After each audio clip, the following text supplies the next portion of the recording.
James weighed 100 kilograms. His target was to weigh 80 kilograms or less.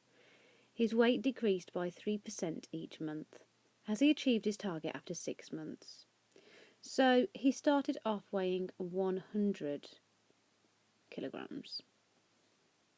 And it's decreasing by 3%. So if we think 100 and we're decreasing by 3%, well, that's going to be 97%.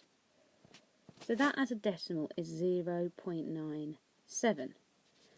So we're timesing by 0.97, and it's per month for 6 months.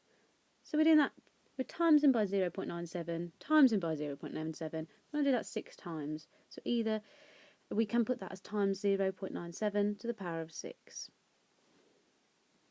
So if I put that on my calculator, 100 times 0.97 to the power of 6.